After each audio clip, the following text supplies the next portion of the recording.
bop, lop, bam, boom.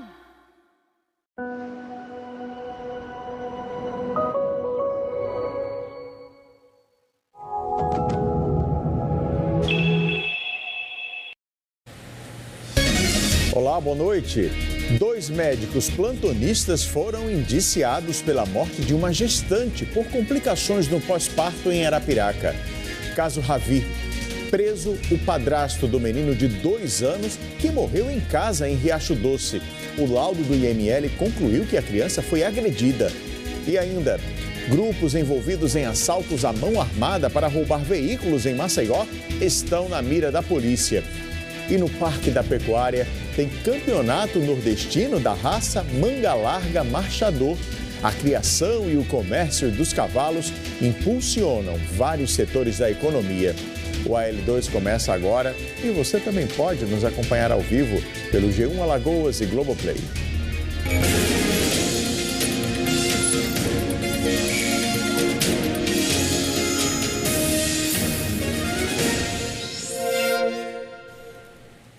O padrasto da criança encontrada morta ontem dentro de casa em Riacho Doce, em Maceió, foi preso. O laudo do IML constatou que o menino de 2 anos morreu por causa de uma pancada muito forte na coluna. O corpo da criança foi velado durante todo o dia na casa onde mora a família, em Riacho Doce. A mãe conta que na semana passada precisou socorrer o filho. Ele tinha acordado com a cabeça grande, levei ele na UPA, a médica não olhou a cabeça dele, né? Só deu uma injeção na bunda dele e mandou voltar para casa. Na terça-feira ele continuou com a cabeça grande, só que eu não achei normal. Porque eu tinha tocado na cabeça dele, tinha perguntado onde é que dói, Ravi. E como ele já falava, quando eu fui tocar atrás da cabeça dele, estava fofa.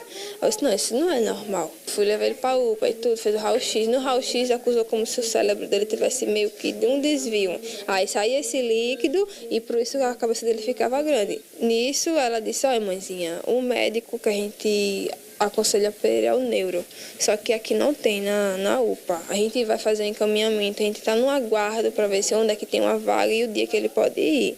Nisso, a cabeça dele foi desinchando, ficou voltando ao normal. E ele sempre brincando. Nicole diz também que ontem, dia em que a criança foi encontrada morta, ela não percebeu nada de estranho. Na segunda-feira de noite, quando foi por volta das 9h30, quase 10 horas, eu fiz papa para eles comer. Eles comeram e coloquei eles para dormir. Tomaram banho, botei o casaquinho nele, a bermuda. Ele não tinha mancha nenhuma. E nem a cabeça dele estava inchada. Aí eu botei, toda vez ele chorava para não dormir, né? Aí eu dizia, tem que dormir. Aí ele dormia com o irmão dele na cama embaixo.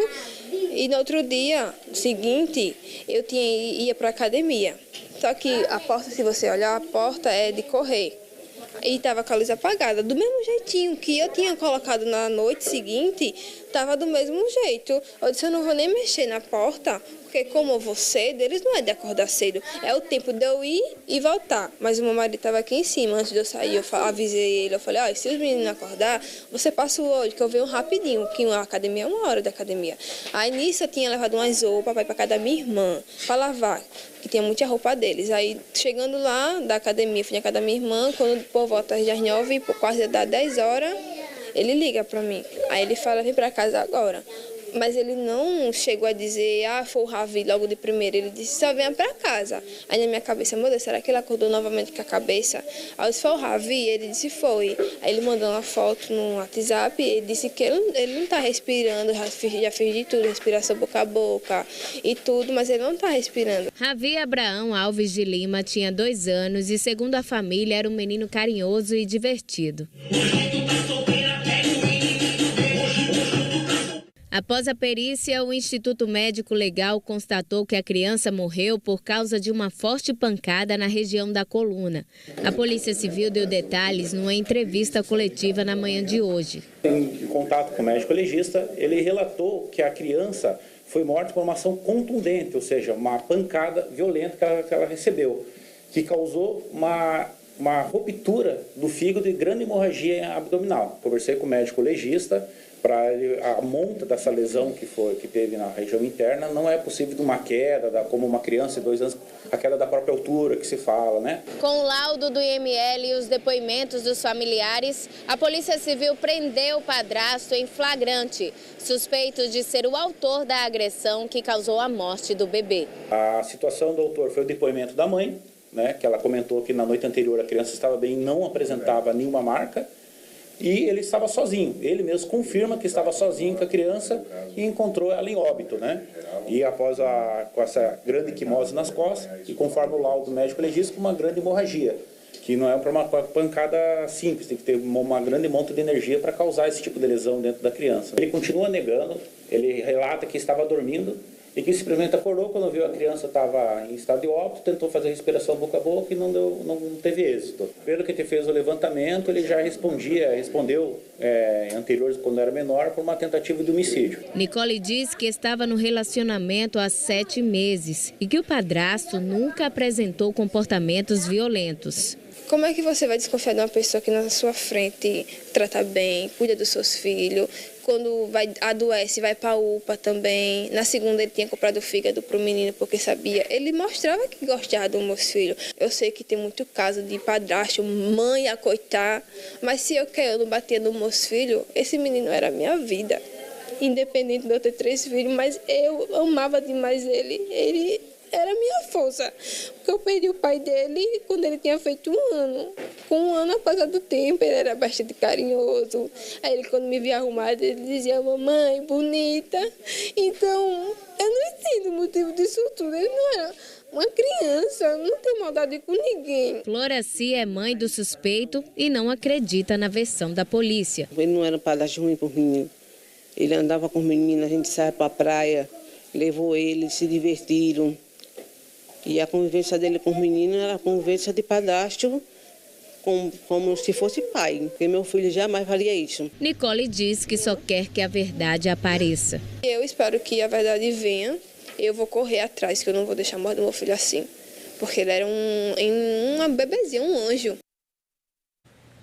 E a Polícia Civil está investigando grupos envolvidos em assaltos à mão armada em Maceió para roubar os veículos. Vamos chamar a Isabelle Monteiro, que tem mais informações. Isabelle, boa noite. E em um dos casos, me parece que a dona do carro foi, inclusive, espancada por esses bandidos, é isso? Boa noite. Oi, Felipe. Boa noite para você, boa noite para todo mundo que está acompanhando a L2. Infelizmente, isso realmente aconteceu. A polícia confirmou que a dona do veículo, um dos veículos roubados, ela foi espancada. A polícia diz que, além de roubar, eles têm esse perfil, esse costume de também agredir as vítimas. A polícia identificou 3 grupos de criminosos. Um casal, sendo um homem e uma mulher. Essa mulher, inclusive, é bastante violenta. Ela chega a bater no rosto da vítima. Uma dupla e um trio.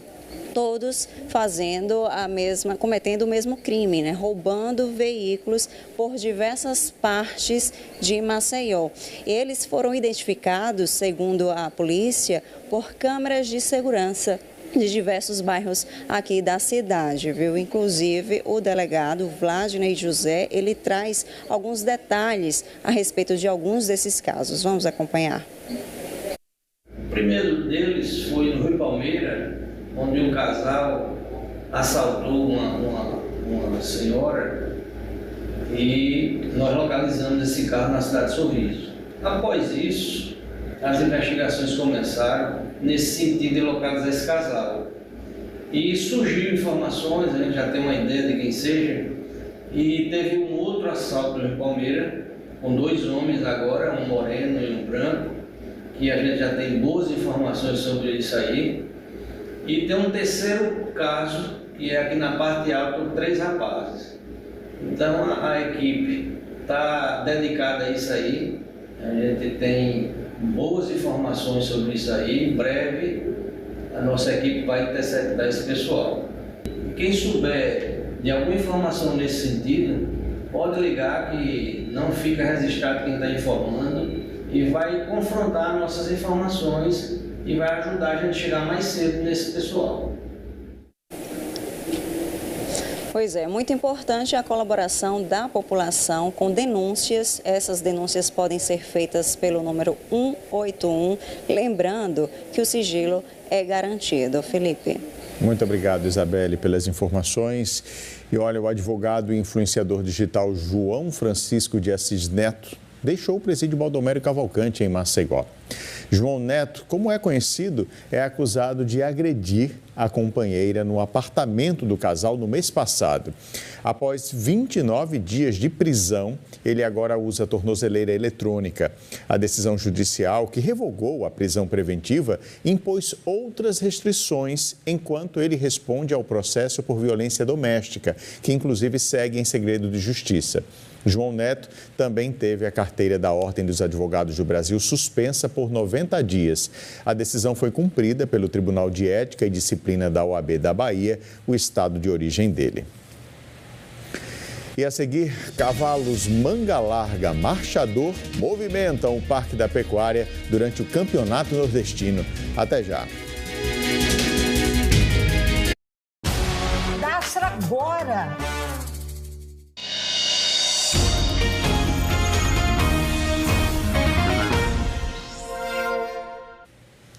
Começou hoje no Parque da Pecuária o Campeonato Nordestino Manga Larga Marchador, uma raça que movimenta cerca de 9 bilhões de reais em todo o país.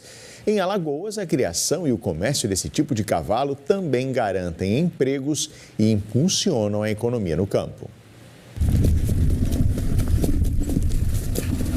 Animais versáteis, resistentes e dóceis. Os cavalos da raça manga larga marchador têm características que atraem olhares de diversos criadores. É um cavalo assim da família, primeiramente, e um cavalo que a gente usa na lida do campo.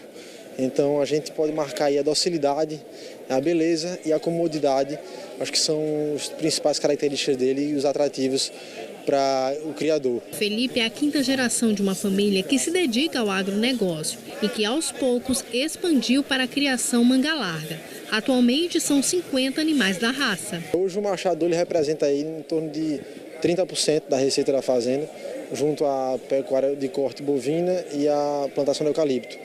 Então é uma peça fundamental para a nossa receita e para o nosso negócio da pecuária. Por ser uma raça apreciada por criadores e amantes de cavalos em todo o país para competições, os animais recebem cuidados especiais. A gente tem tratamentos específicos de suplementação, de alimentação para esses animais, dependendo da fase que ele está e dependendo do uso que ele está sendo utilizado também, seja para reprodução, seja para pista ou seja para manutenção, que eu falo que é na lida da fazenda. A paixão do Glauco pela raça surgiu na década de 1990. Meu primeiro manga larga, um cavalo que eu acho que eu comprei em 1993.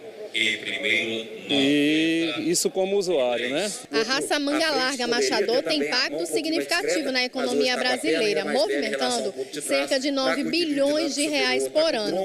E isso não é diferente aqui em Alagoas. A criação e o comércio desses cavalos geram empregos e impulsionam diversos setores, como manejo, transporte, treinamento e também a parte de eventos. Em Alagoas nós temos 120 áreas associadas à brasileira, né? Deve ter um rebanho em torno dos 5.000 animais. Então Alagoas tem uma grande representatividade no quesito manga larga marchador. O cavalo a gente tem o baieiro que cuida do cavalo, o cortador de capim, o montador, o celeiro que faz celas, o veterinário que tira embrião, né? Os assessores de venda que são comissionados com venda, os arreios, né, as ferramentas, ferradura. Então o cavalo na América Latina ele emprega muito mais do que a indústria automobilística do país todinho. O Parque da Pecuária cedia o Campeonato Nordestino da raça manga larga marchador até sábado. Os animais são avaliados em alguns aspectos: beleza, naturalidade ao andar, o diagrama de marcha e movimentos. São 8 etapas, cada uma em um estado do Nordeste. Né? E no final do Campeonato Nordestino, encerra-se na exposição de Gravatá, agora dia 30 de maio. E depois tem o ranking quais foram os aras que mais venceram as etapas e recebem uma premiação em dinheiro. A participação nos campeonatos representa uma vitrine dos animais e contato com os demais criadores da raça. Subindo de nível, ele vai elevando aí o próprio valor dele, como também futuramente o valor das coberturas, dos óvulos, dos embriões e de produtos dele, de potros e potras que venham a nascer desses animais. Uma dedicação que movimenta a economia e segue de geração em geração. O machador está em todos os municípios aí de Alagoas, com uma presença muito forte, aí, movimentando cavalgadas, competições e fomentando o agronegócio aqui no estado de Alagoas. E a Polícia Civil concluiu o inquérito sobre a morte de uma gestante, horas depois de dar à luz em Arapiraca. 2 médicos plantonistas foram indiciados. Frase "agora somos 4" na roupinha do João Lucas não é a realidade da família. A mãe do bebê de 3 meses, do João Vitor de 6 anos e esposa do Van não está entre eles. Quando eu olho para o João Lucas ali, vejo ela, né? Tem a mesma fisionomia, né? Ali muito parecido com ela e a gente tenta ter esse conforto, né? Mas é uma coisa que quando bate a saudade a gente não consegue segurar, né? Cai no choro. Cíntia Soares Farias, de 25 anos, morreu depois do parto no dia 4 de fevereiro deste ano. Segundo a família, quando a bolsa amniótica estourou, primeiro ela deu entrada no Hospital Antônio Vieira Filho, na cidade de Batalha, onde morava. De onde foi encaminhada para o Hospital Regional de Arapiraca, mas como não tinha vaga, acabou sendo levada para o Hospital Chama, onde começou a saga para fazer a cesárea. Fez o toque, disse não, é cesárea. Achei que de imediato, como ela estava sofrendo muito de dores, todo momento gritando, de tendo perca de líquido, né? Com mais sangue ainda. Aí eu preocupado, eu digo, moça, não tem como adiantar. Ela disse, não, o médico tá, acho que uma cesariana antes, né, e ela vai ser a próxima.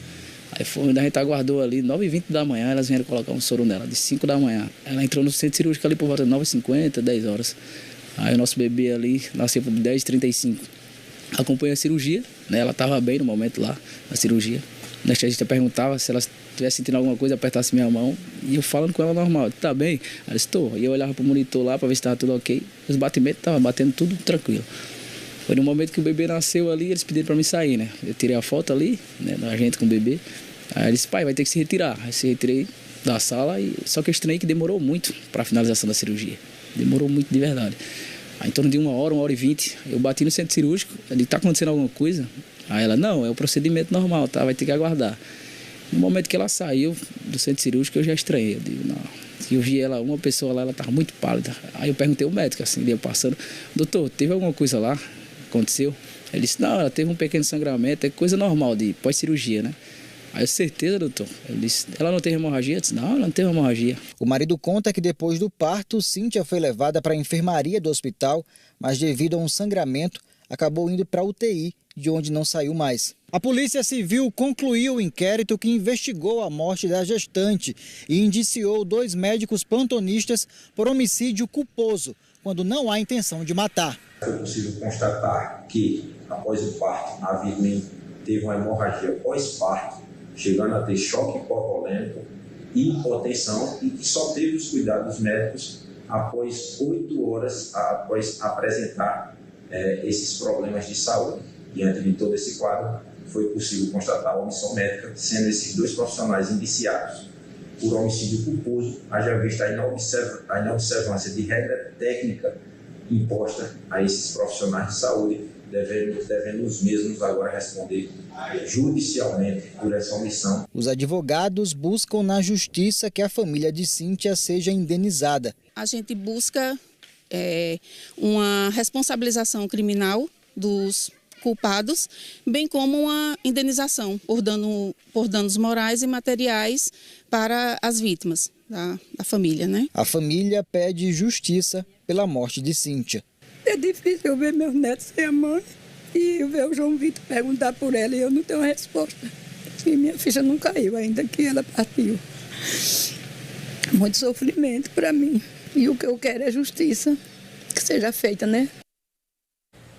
Que tristeza, né? Nós não conseguimos contato com o Hospital Chama. O Conselho Regional de Medicina informou que para que os médicos sejam julgados eticamente, é preciso que a família vá ao conselho para formalizar a denúncia. E a seguir, você sabe como despertar a vocação da meninada a partir de habilidades que eles demonstram desde cedo? A gente mostra já.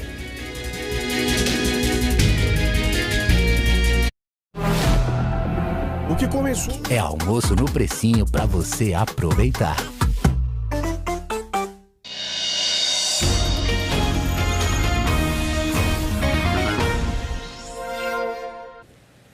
Futebol, o CSA embarcou hoje à tarde para uma sequência de 2 jogos fora de casa.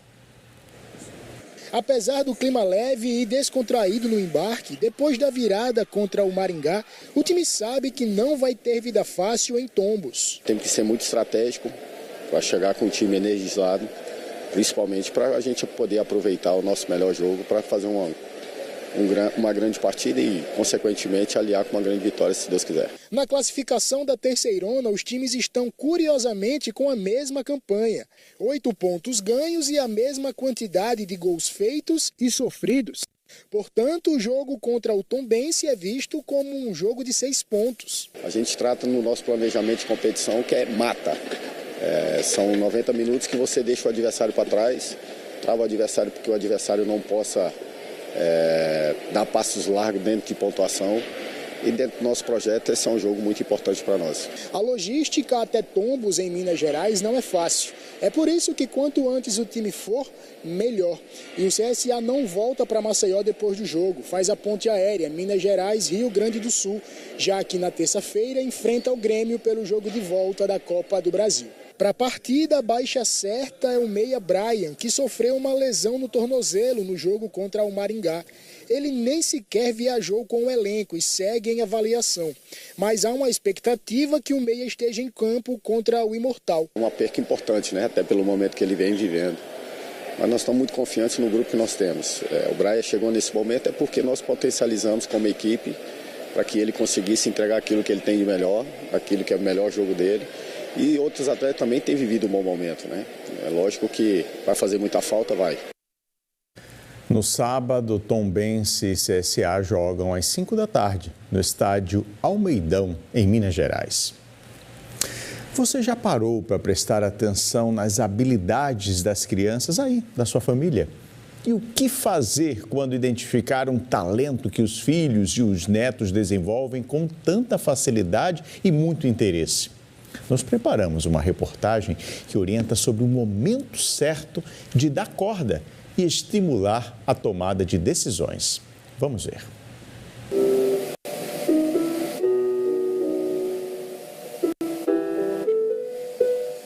Os dedos de Tobias deslizam pelo teclado do piano elétrico.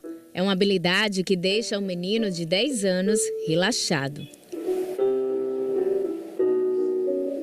É como se a pessoa entrasse em outro mundo. A pessoa relaxa, vai se acalmando, o estresse vai embora. Além da música, o Tobias é fera em matemática e no jogo do xadrez. O xadrez em específico foi meu pai que me mostrou, falando que o xadrez melhorava a minha matemática. E como na época eu era faminto por conhecimento de matemática, eu fui. Agora eu tô assim, né? Os pais descobriram a facilidade do Tobias para essas atividades logo nos primeiros anos de vida. Antes de 2 anos, que ele gostava muito de brincar sozinho, que ele sempre foi uma criança calma, assim. Ao mesmo tempo que ele é calmo, ele gostava muito de habilidades motoras. Ele sempre foi assim, de querer fazer as coisas por ele. Mas como organizar a agenda com tantas atividades e hobbies? Tobias conta com o apoio, a orientação e o incentivo dos pais. Primeiro estimulei para ele uma quantidade de horas por dia, né, para ele fazer determinadas atividades. Então no início ele fazia 2 horas de Matific, que é um aplicativo, né, que a escola paga para matemática. Aí depois a gente reduziu para dar espaço para as outras atividades, até para ele ter atividade, né, com outras habilidades. Então, aí, hoje a gente está em meia hora de cada por dia, então eu estimulo tanto a leitura, né, porque ele precisa também desenvolver a parte da linguagem, a parte, né, do xadrez, o piano. Identificar as habilidades nas crianças algumas vezes pode ser uma tarefa difícil.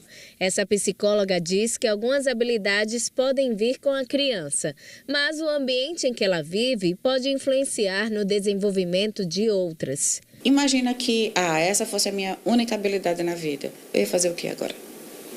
Entende? Então, a gente também tem outras habilidades e o meio em que eu estou, eu posso trazer algumas coisas dentro de mim que eu posso sim desenvolver. A gente pode aprender. Eu só preciso entender quanto que eu tenho de habilidade e interesse nessa habilidade.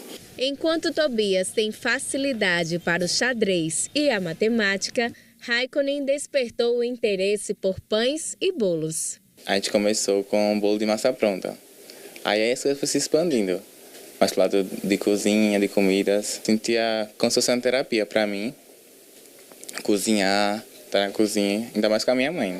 E a Carla incentivou. Sempre quando eu ia fazer alguma comida, eu chamava ele sempre muito curioso, sempre querendo aprender. E cada vez que eu ia fazendo uma comida, eu chamava ele e ele foi se interessando. O adolescente já faz pães sofisticados, como brioches e baguetes, e bolos recheados. As delícias fazem a festa da família. É maravilhoso. Quando faz, nem sobra. Raikkonen decidiu fazer um curso de confeitaria e padaria. Recentemente, ele foi selecionado para a Olimpíada Nacional de Padaria entre as unidades do Senai de todo o país. Foi com 7 jovens, eu era um deles. Aí desses 7 eu passei em primeiro lugar. Eu acredito que eu não errei em nenhuma parte. Na educação, na criação, o incentivo, né? O investimento, que não foi dinheiro jogado fora, né? Eu estou super feliz por ele. Incentivar a tomada de decisões das crianças e adolescentes e proporcionar oportunidades de aprendizagem é a principal tarefa dos pais. Essas figuras parentais, elas são as figuras de suporte. Imagina quando eu, enquanto filho, vou crescendo e percebo que o que eu gosto, o que eu tenho mais interesse, eu não agrado aos meus pais com isso. E aí o maior medo dessas crianças, desses adolescentes, é decepcionar esses pais, né? Então, e o maior medo dos pais é que esses filhos não tenham reconhecimento profissional, que eles não tenham uma vida equilibrada, porque os pais não são eternos. E quando eu morrer, como é que vai ser a vida deles? Então, são dores que estão de um lado e de outro. Essas dores precisam conversar para encontrar uma solução para isso. Para que bons resultados sejam colhidos, a família é um dos principais pilares. É preciso ter essa parte, porque se o pai ele não permite, né, não proporciona, né, com segurança, que eles vão com segurança, então isso pode ser que não aconteça, né, se depender só da criança, né? Se não fosse por eles, pela motivação que eles me deram, eu não conseguiria subir tanto.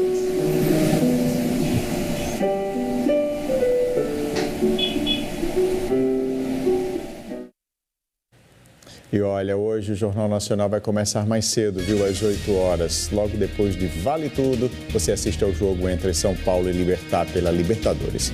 Bom, boa noite e até amanhã.